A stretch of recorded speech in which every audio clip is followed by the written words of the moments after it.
Hello everyone and welcome to my channel, the V Square English Academy. The V Square English Academy.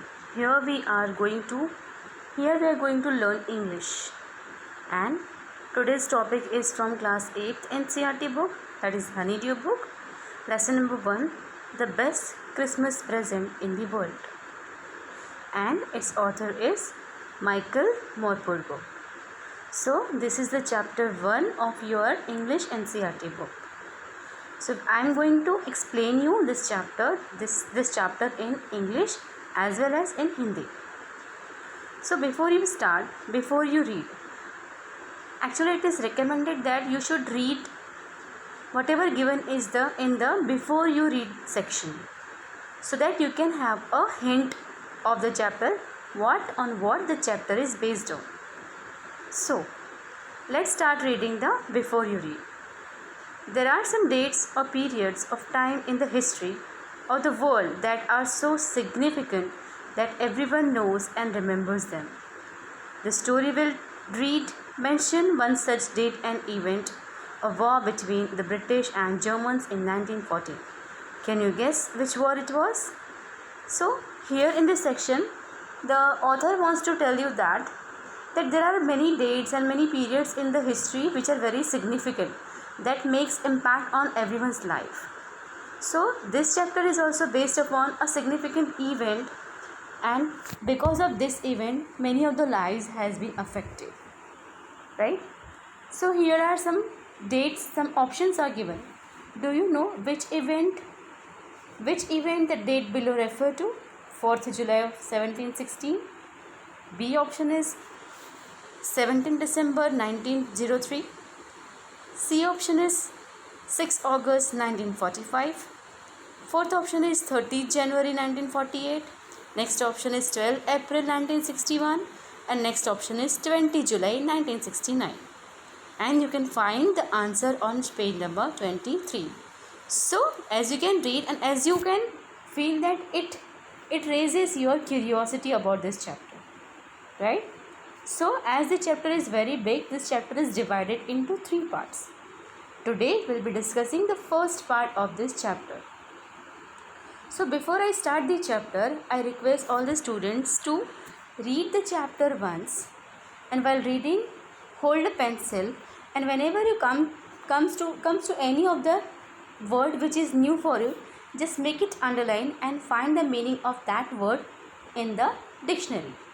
Yes, as you can see, some hard words are also, some keywords are also given in the textbooks. But despite of that, you can find many of the words which are new to you. That is why I suggest you to whenever you read any chapter, sit with a pencil and underline the words which you feel that it is new, that word is new for you, right? So let's start. I spotted it in a junk shop in a Bridport, a roll-top desk. The man said it was early 19th century and oak. I had wanted one, but they were far too expensive. This one was in a bad condition, the roll-top in several pieces. One leg clumsily mended, scorch mark all down one side. It was going for very little money. I thought I could restore it. It would be a risk, a challenge, but I had to have it. I paid the man and brought it back to my workroom at the back of the garage. I began work on it on the Christmas Eve. So again, here the author is actually looking for a roll-top desk, maybe for his some office work. So as you can see that here the author is not very much rich, so he cannot afford to buy the expensive roll-top desk, right? So he thought that he can buy the cheaper price roll-top decks. So that is why he was moving around the junk shop on the streets of the Bridport. Bridport is actually a name of the place. यहाँ जो author है अपने लिए एक role top desk खरीदना चाहता है, okay, लेकिन उसके पास उतने पैसे नहीं होते हैं. सो वो ऐसे ही ब्रिडपोर्ट के स्ट्रीट में घूमता रहता है.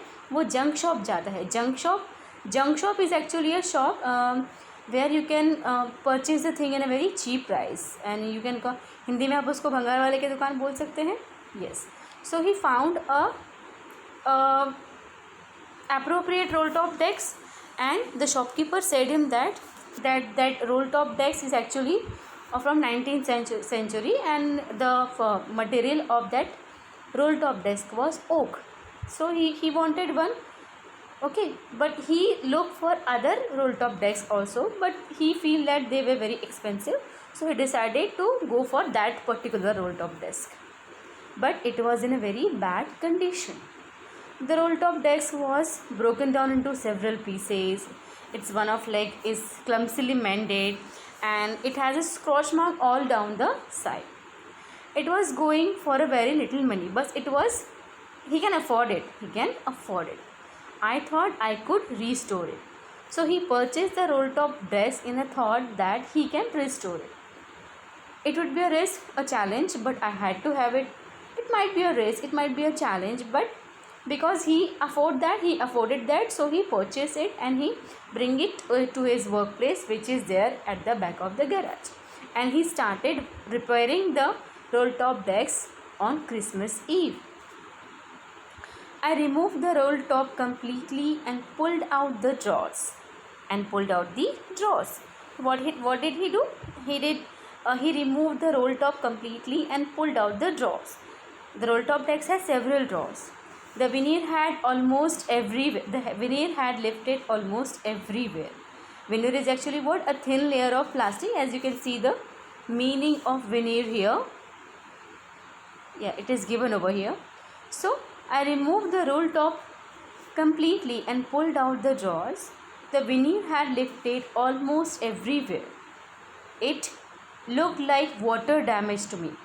Okay, the roll top decks was completely damaged by water or maybe rust. Both fire and water had clearly taken out their toll on its decks. That means कि आग और पानी ने completely उस roll top desk पे कब्जा जमा लिया था. The last drawer was stuck fast.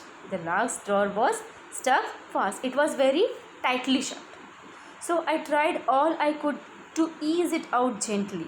He applied much of force to open that. In end, I used brute force. Brute force means a very sharp force. I struck it sharply with the side of my fist, and the drawer flew open to reveal a shallow space under me. And what it revealed? A shallow space. जैसे ही उसने author ने बहुत ज़ोर से उसको force apply करके उसने उस ड्रॉअर को ओपन किया, उसमें से उसको एक शैलो स्पेस रिवील होना मतलब अचानक से दिख जाना. What was that? A secret drawer.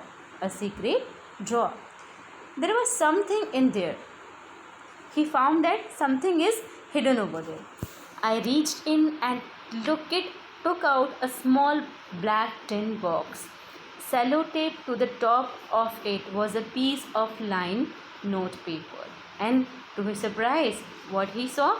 He saw that it was a small black tin box which was sellotaped properly.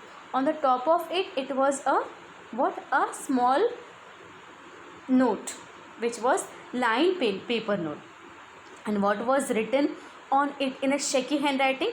Shaky handwriting means whosoever has written that note, he might be of a very old age. So it might be his hands or her hands may be shaking due to the old age. So that is why it is written there, shaky handwriting. What was written on that note? It was written Jim's last letter received January 25, 1950. What was written over there? Jim's last letter received January 25, 1950. To buried with me when the time comes. And it should be buried with him or whosoever has written the letter when the time comes. Okay, or whosoever have read the letter, he or she might have written that it should be buried with me when the time comes. I knew as I did it that it was wrong of me to open the box. Actually, it is very wrong practice to open somebody's personal thing or secret things. But out of curiosity, who couldn't stop himself to open that box. But Curiosity got the better of my scruples. Scruples, the meaning of scruples is again given over here. You can see here. Scruples, feeling that makes you hesitate to do something wrong. But see, that his curiosity wins over his scruples and it actually usually does. हम सब में ये आदत होती है कि हम curiosity की वजह से जो काम हमको नहीं भी करना होता है हम वो कर देते हैं. सो ऑथर ने ठीक वैसा ही किया. Inside the box there was an envelope. What was there inside the box? It was an envelope. The address read and the address was Mrs. Jim Macpherson and the address was 12 Copper Beeches, Bridport, Dorset. I took out the letter and unfolded it. It was written in pencil and dated at the top December 26, 1914. What was written on that envelope with the address? Actually, and when it was written on December 26, 1914. So children, so students, I hope you understood this. I will be explaining you part 2 and 3 of this lesson in my next videos. Thank you and keep learning.